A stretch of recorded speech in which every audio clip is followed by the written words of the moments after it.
Hebreus 12, no versículo de número 15. Quantos acharam, digam cantando: eu já encontrei. Só aí. Tendo cuidado de que ninguém se prive da graça de Deus, e de que nenhuma raiz de amargura brotando nos perturbe, e por ela muitos se contaminem. Tendo cuidado de que ninguém se prive da graça de Deus, e de que nenhuma raiz de amargura brotando vos perturbe, e por ela muitos se contaminem.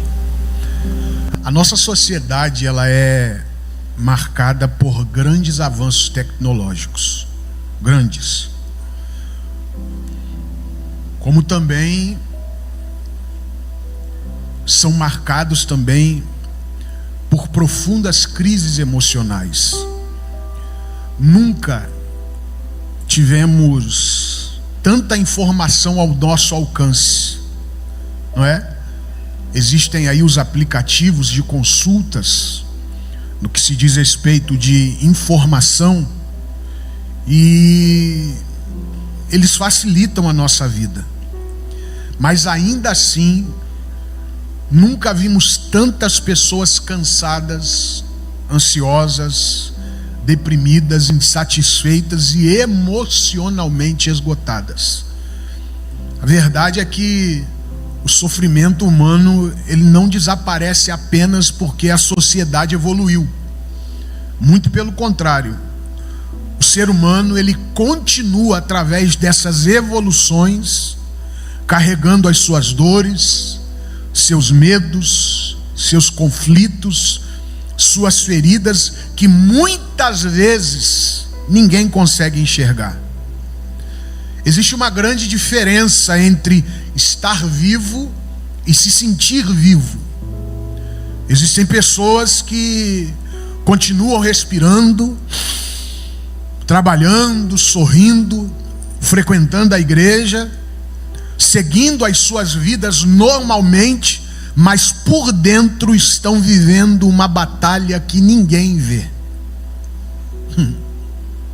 No exterior, a vida continua funcionando, enquanto no interior elas estão a ponto de surtar ou de entrar em um colapso.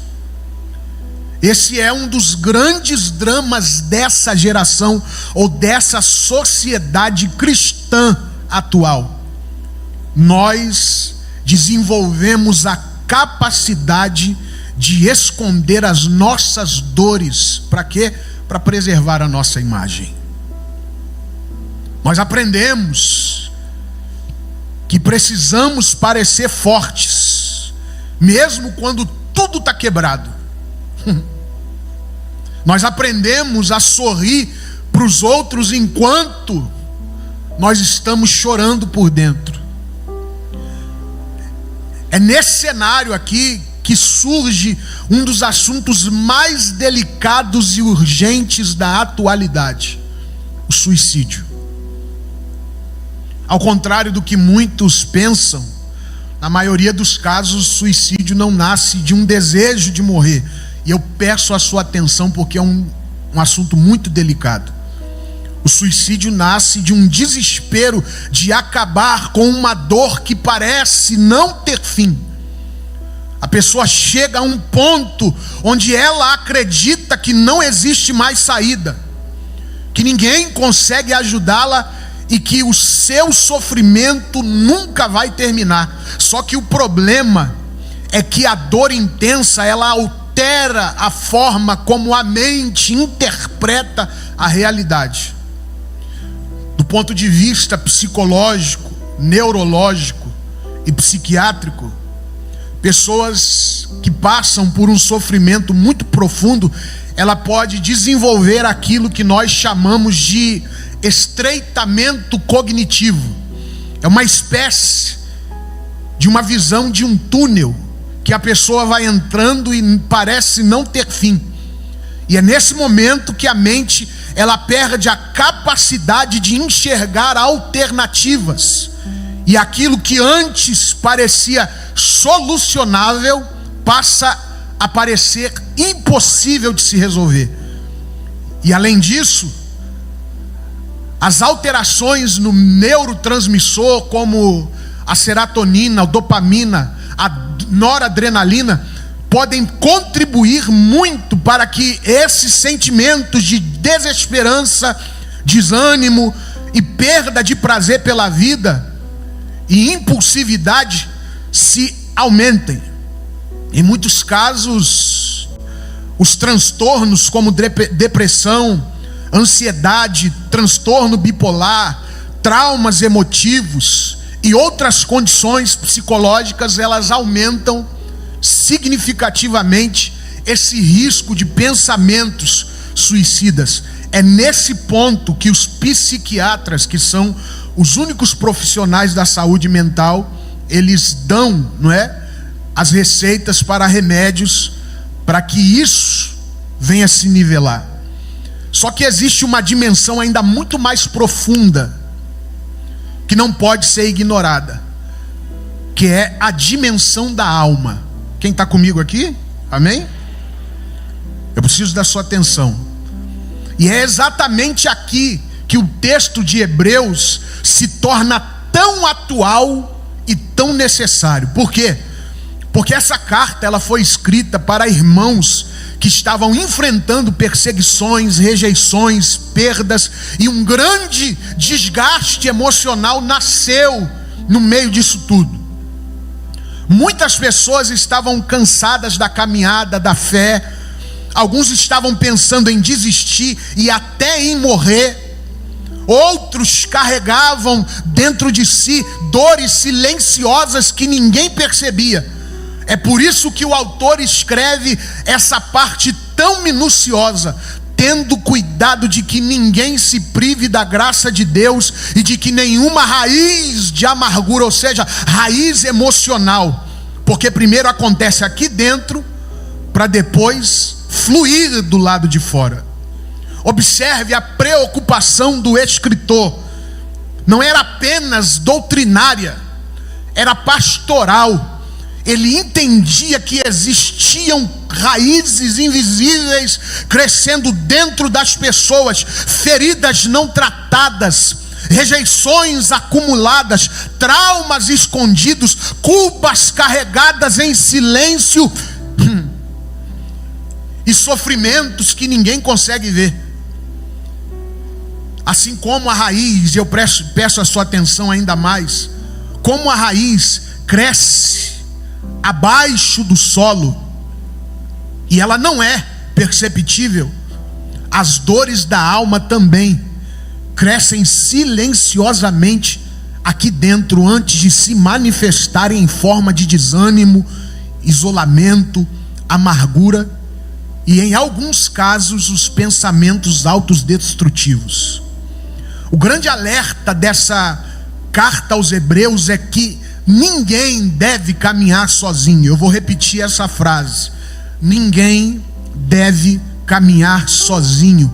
E é aqui que entra a igreja. A igreja, gente, ela não foi criada para ser apenas um lugar de reuniões religiosas, aonde a gente fica, e eu sempre vou bater nessa tecla, aonde a gente fica 2 horas de culto, senta, ora, passa o período de oração, a gente levanta, canta hinos da harpa, daqui a pouco os departamentos cantam, daqui a pouco tem a palavra introdutória e etc, o ofertório e a mensagem principal, e a gente volta muitas das vezes para casa como se nada tivesse acontecido. E a razão disso é que nós, pelo fato das vezes que nós fazemos isso durante a semana, os meses e os anos, a gente coloca isso no automático, correndo risco não, fazendo que o espiritual se torne uma coisa natural.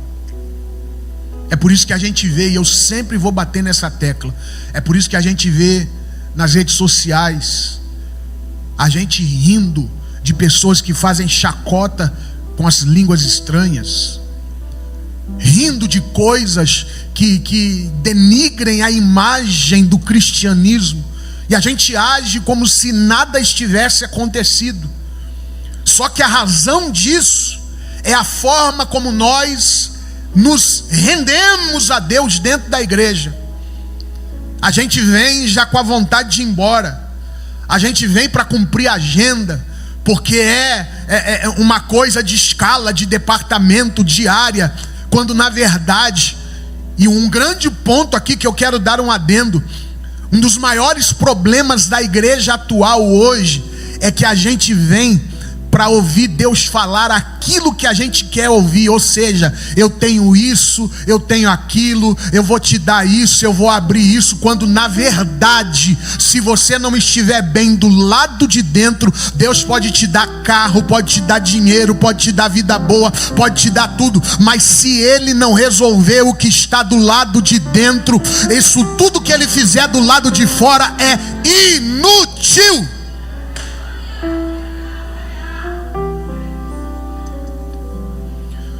Esse texto aqui, ele nos ensina que existem pessoas sofrendo do nosso lado, e que muitas das vezes as maiores batalhas não são aquelas que aparecem por fora, mas aquelas que acontecem dentro da alma. São raízes, e são essas raízes invisíveis, essas dores silenciosas, e sobre essa esperança que Deus oferece para pessoas feridas. E nós vamos refletir isso nessa mensagem. Coloque aí para mim Tiago, no capítulo de número 5, no versículo de número 6. Tiago 5, 6. Nós vamos ler de forma uníssona Tiago 5, 6, que revela a primeira verdade baseada dentro desse texto primário. Tiago 5 e 6. Vamos lá no 3? Não. 5, 6. 5, 16, perdão. É o TDAH, liga não. 5, 16. Isso. Vamos lá no 3? 1, 2, 3.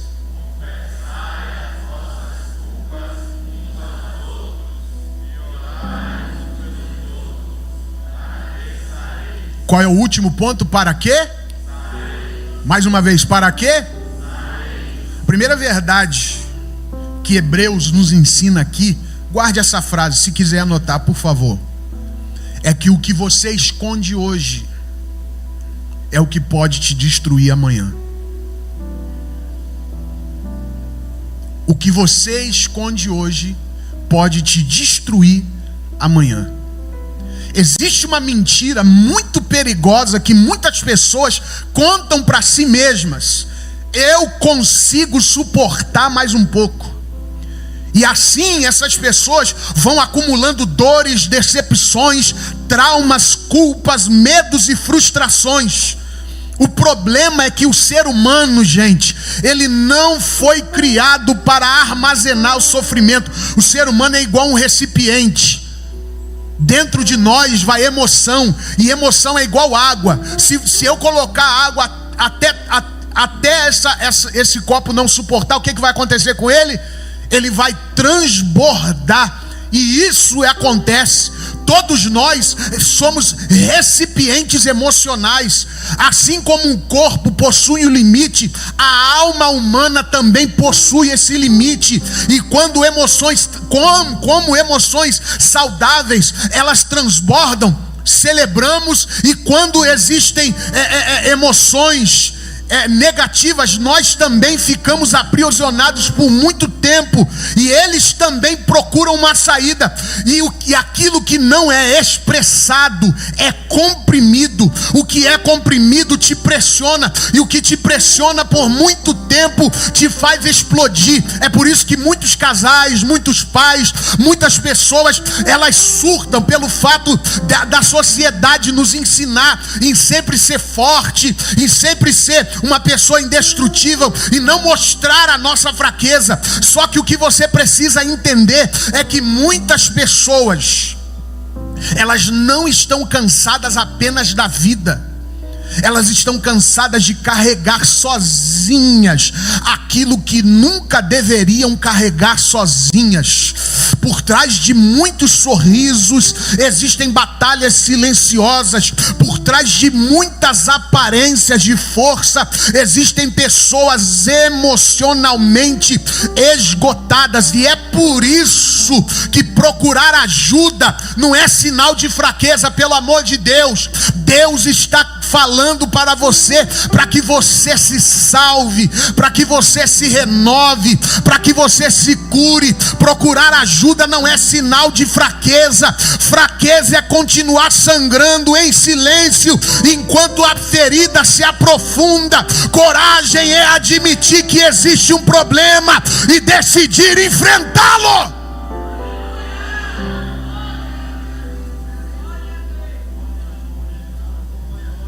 Não espere a alma entrar em colapso para você reconhecer que precisa de cuidado.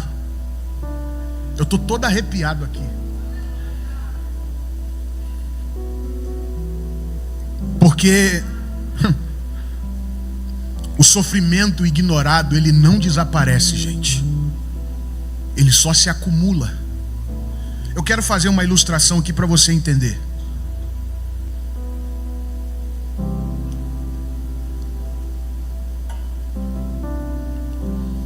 Isso aqui é você. Água na Bíblia representa a emoção. Davi, no Salmo 23, ele diz assim: guia-me mansamente em quê? Ele está falando para Deus: dentro de mim existe uma torrente de água confusa e eu estou a ponto de explodir. Se o Senhor não me segurar, eu vou fazer besteira. Então, você é isso aqui. Isso aqui são as coisas que a vida ao longo do tempo coloca em você: frustração, decepção, expectativa frustrada, traição, dores e etc, etc. Se eu não parar, o que vai acontecer aqui? Assim é você dentro do seu interior. Dores não desaparecem. Aquilo que hoje apenas está te sufocando, amanhã pode convencer você de que desistir é a única solução. Você não precisa lutar essa luta sozinho. Você consegue dizer isso para alguém que está do seu lado? Não para virar para o seu irmão, mas para ser profeta, com um sorriso no rosto. Essa palavra pode curar a alma dele e salvar ela. Diga: você não precisa carregar isso sozinho.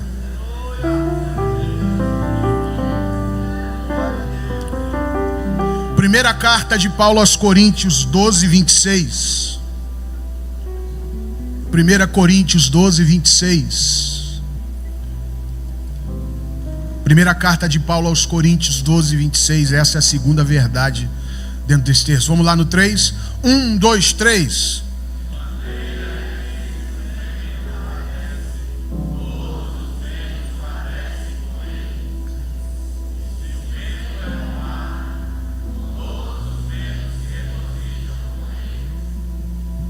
Olha só. Não, é só esse. Esse. A segunda verdade dentro desse texto, escreva aí: a igreja deixa de ser corpo quando não enxerga um membro que sofre em silêncio. A igreja deixa de ser corpo quando não enxerga um membro que sofre em silêncio. Gente, existe uma grande diferença entre estar reunidos e estarmos conectados. Hoje muitas igrejas estão lotadas lotadas de pessoas, mas vazias de percepção. Nós sentamos lado a lado, eu estou todo arrepiado aqui. Adoramos lado a lado, ouvimos a mensagem, mas muitas vezes não fazemos ideia da batalha que o irmão ao nosso lado está enfrentando. E a igreja corre o risco de se transformar em um auditório de cinema, que você entra, assiste o filme e volta. Por quê? Ela corre esse risco de se transformar nesse auditório porque nós não estamos preocupados para se importar com quem está sofrendo ao nosso redor. E o problema da indiferença é que ela não faz barulho. Indiferença não faz barulho. Julgamento não faz barulho. Nós, pentecostais, precisamos aprender uma grande verdade. Tem dia que a gente não está com vontade de dar glória a Deus. Tem dia que a gente não está com vontade de dar aleluia. Pastor Fábio, o senhor é um ser humano, é um pastor. Mas tem dia que o senhor... Eu sei que o senhor passa, os pastores devem passar por isso. Tem dia que a gente não tem nem mensagem. A gente não sabe nem o que vai pregar. A gente dobra o joelho 10 minutos antes do culto a começar. E aí vai descendo um bálsamo e Deus você vai falar. Mas isso é normal do ser humano. É por isso que eu vou falar uma grande verdade. Para quem é pregador, aprenda isso. Porque eu já cometi muito esse erro. Esse negócio de falar crente gelado, crente isso. Você não pegou. Era para você ter dado um glória a Deus. A gente precisa respeitar o tempo de cada um. Tem dia que tem gente que quer dar glória a Deus, tem dia que a gente só quer sentar para ouvir, tem dia que a gente chega carregado pelo Espírito Santo, e o que o púlpito deve fazer é respeitar os filhos de Deus que estão sentados. Porque a grande verdade é que muita gente só vem no culto preocupada com as suas próprias necessidades. Enquanto isso, alguém pode estar travando uma luta intensa contra a depressão, a desesperança e até contra pensamentos de morte. O que você precisa entender é que o corpo humano, ele sempre sente quando uma parte está ferida. E quando isso acontece, existe um problema grave. O mesmo vale para a igreja. Não podemos afirmar que nós somos corpo se a dor de alguém não produz nenhuma reação nos demais. Duas verdades sobre a igreja. A igreja foi instituída na terra para pregar a salvação. A segunda verdade sobre a igreja é que se você quer que alguém faça por você, o que Jesus disse? Faça você primeiro. Sabe por que nós estamos nos tornando egoístas? Porque só o meu marido que importa, só a minha esposa que importa, só o meu filho é que importa, só a minha porta de emprego é que importa. É só isso que importa para mim. Não estou nem aí com o que estão passando do meu lado. Enquanto isso, muita coisa, eu estou todo arrepiado aqui. Muita coisa está paralisada na sua vida, porque Jesus não veio para te dar carro, para te dar casa, para te dar exaltação, para te dar cargo, para passar óleo na sua cabeça, para você ser pastor. Isso aí é uma consequência do ministério. Jesus veio para nos levar para o céu e para nos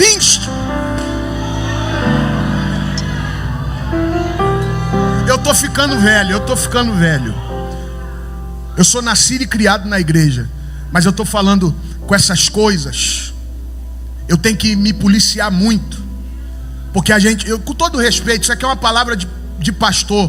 Eu não estou mais preocupado se dão glória a Deus, eu estou preocupado em pregar a palavra. Mas agora entenda, eu estou ficando preocupado, porque o tanto de besteira que a gente ouve em cima do púlpito, só para valorizar o pregador. O pregador não está preocupado em pregar a mensagem, ele está preocupado se você vai reagir, se você isso, e se você não reage, ele começa a gritar desenfreadamente. Enquanto isso, a gente para de se preocupar com a dor do outro. Eu estava orando de madrugada no início do ano. Deus falou para mim assim: esse ano eu vou mudar a sua mensagem, porque existem pessoas dentro da igreja que estão a ponto de surtar, dando glória a Deus, falando língua estranha, exercendo cargos, porque nós estamos esquecendo do que é ser a igreja. Igreja é sofrer com a dor do outro. Todo respeito, como é que você tem a cara de pau de voltar para casa e não dar a paz do Senhor para o irmão que está do seu lado, porque você tem rixa com ele? Talvez um aperto de mão pode livrar uma pessoa de uma depressão. Você sabia disso? Talvez um abraço que você dê para alguém pode livrar alguém de uma crise existencial. E aí a gente só quer chegar na igreja, dar lugar, falar língua estranha e pega e receba, quando na verdade Deus está dizendo: usa o que eu te dei, que é a empatia.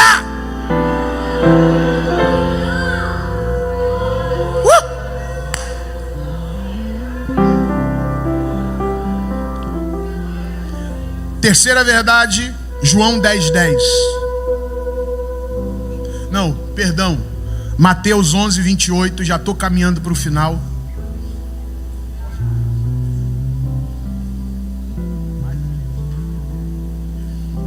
Vamos lá no 3. 1, 2, 3.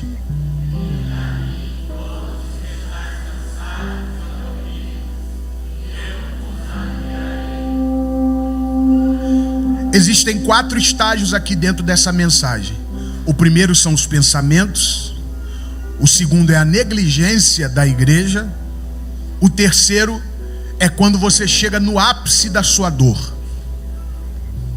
E aí é por isso que Jesus está dizendo: vinde a mim todos os que estáis cansados, ou seja, no limite. E a terceira verdade dentro desse texto é essa: quando a dor disser que é o fim, Deus sempre anuncia o recomeço. Eu vou repetir: quando a dor disser que é o fim, Deus sempre anuncia o recomeço. Isso aqui é muito sério, porque a mensagem maligna que a dor envia para nós anuncia apenas o desejo do seu emissário. Por mais que o suicídio seja muitas vezes um ato incompreendido pela própria pessoa que está o praticando, porque tudo que a sua mente deseja naquele momento é fazer cessar esse sofrimento, essa decisão acaba se tornando uma afronta ao princípio divino de que somente Deus tem autoridade de dar e tirar a vida.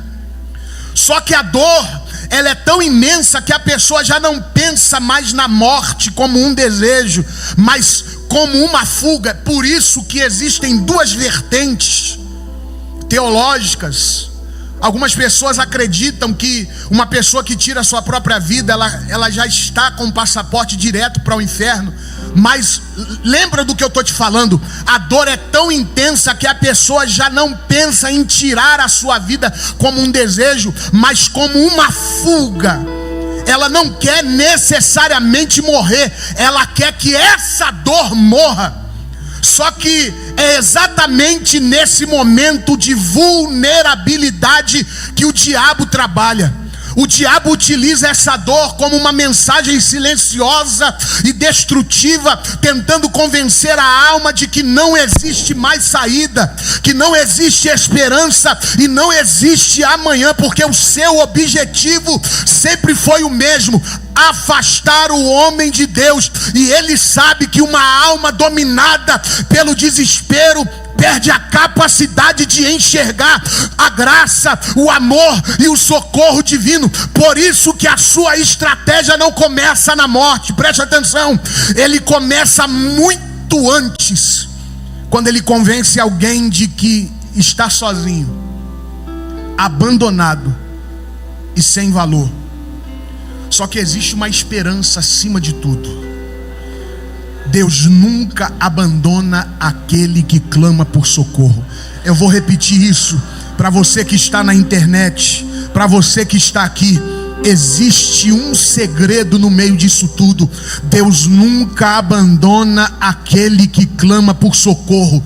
Enquanto houver fôlego, haverá oportunidade de arrependimento, restauração e recomeço. A mão de Deus continua estendida na direção dos quebrantados, dos cansados e dos feridos. Aleluia! Quando a dor anunciar o fim, lembre-se, Deus continua anunciando a vida. Quando a dor disser não, quando a dor disser que não existe saída, Deus sempre continuará sendo o caminho. E quando tudo parecer perdido, Deus ainda será capaz de transformar o seu pior momento em uma nova história.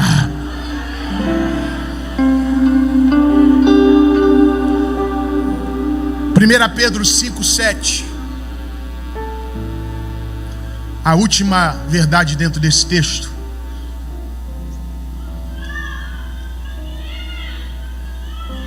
Primeira Pedro 5,7. Sol maior. Não, dó. Vê se é dó. É isso aí. Não, lá. Eu tô velho, não aguento cantar muito mais alto.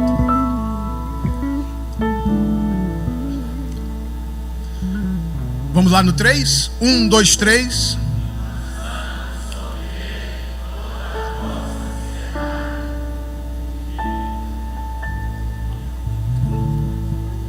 Cadê o resto? Obrigado aí. Vamos repetir para ficar legal? Vamos lá, de novo. Lançando sobre ele.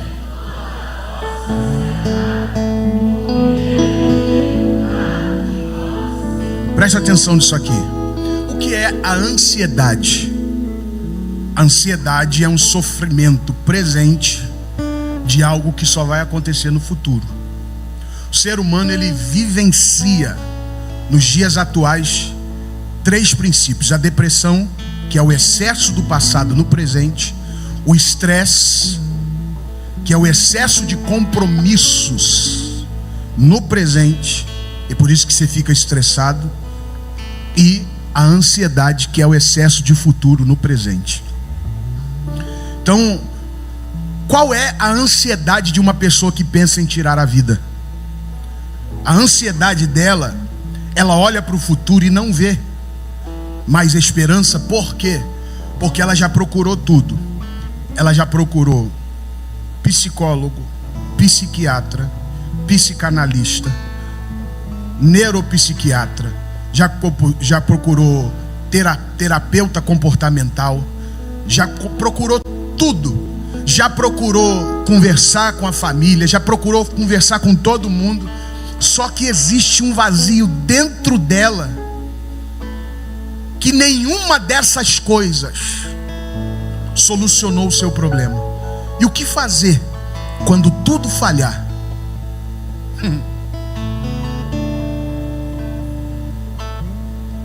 Quando tudo falhar, Deus ainda será o meu Salvador. Por que eu estou te falando isso? O ser humano, ele subsiste por causa da tricotomia, que é o quê? Corpo, alma.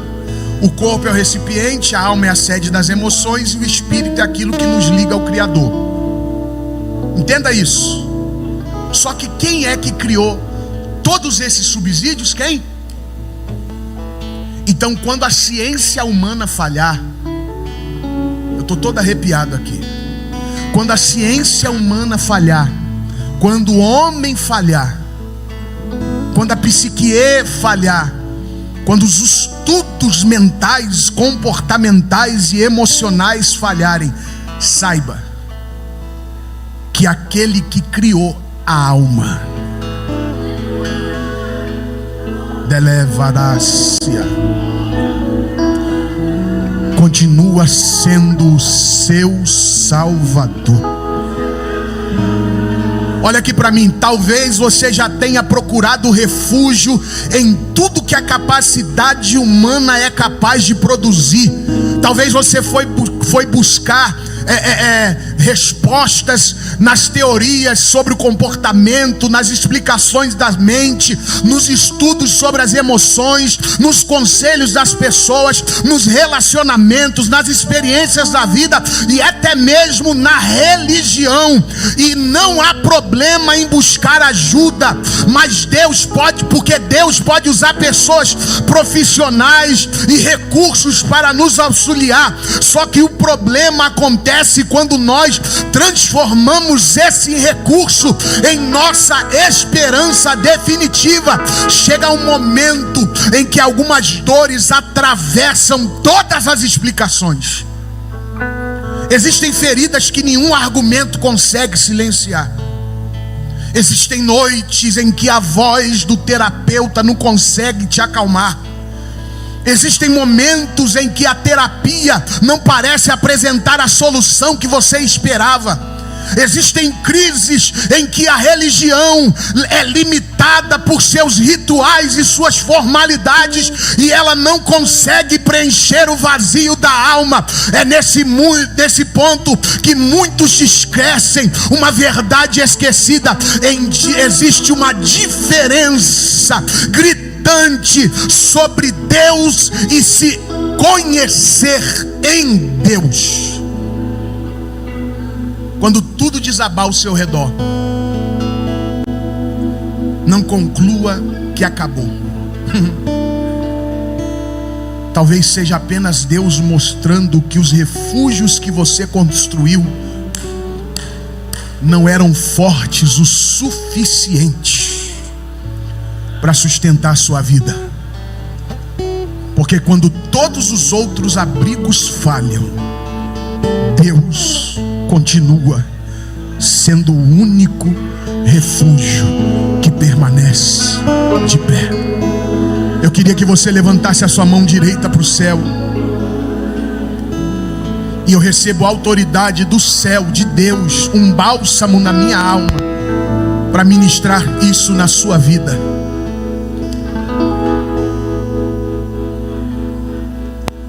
A gente se decepciona com a vida porque a gente se decepciona com pessoas. E nada dói mais na vida do que criar expectativas em quem a gente acreditava que nunca iria fazer isso com a gente, mas fez. Eu estou falando de uma série de questões: marido, esposa, filho, pai, mãe, irmão de igreja, amigos mais chegados do que irmão. Você nunca esperava. E o ser humano, isso é, não é? O ser humano, ele só valoriza a sua vida quando encontra alguém para valorizar a sua. Infelizmente, a maioria das pessoas sofrem de dependência emocional. Só que o que você precisa entender, coloca essa mão no seu coração, é que aquilo que fazem com você não pode definir o que você faz por si mesmo. Eu vou repetir essa frase. Aquilo que fazem com você ou que fizeram com você não define o que você faz consigo mesmo. Quando tudo desabar, lembre-se que Deus nunca deixará de ser o seu Salvador. Mesmo na tribulação, posso não ver sua mão. Eu sei que posso confiar em Deus, eu posso descansar.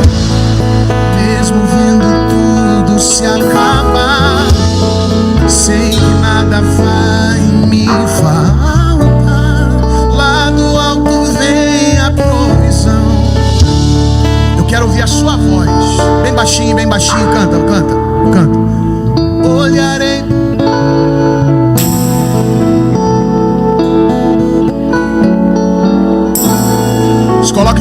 permissão do pastor.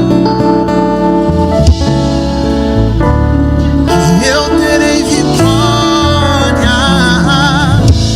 olharei pro céu, de onde vem a bênção, terei o testemunho e contarei ao mundo que tu és. Coloque a mão no seu coração e eu oro por você e encerro agora. Bendito Deus, aí está o teu povo, Pai. Não existe coincidência no céu, existe data marcada para mudar e curar vidas. Eu tenho certeza que essa mensagem é como um bálsamo na vida de cada crente aqui. E por isso eu te peço, Deus, em nome de Jesus, faz aquilo que o homem não pode fazer. Faz aquilo que os estudos científicos sobre a mente humana, o comportamento e a emoção não pode fazer. Faz aquilo que a religião não pode fazer. Porque quando tudo isso falhar, o Senhor continuará sendo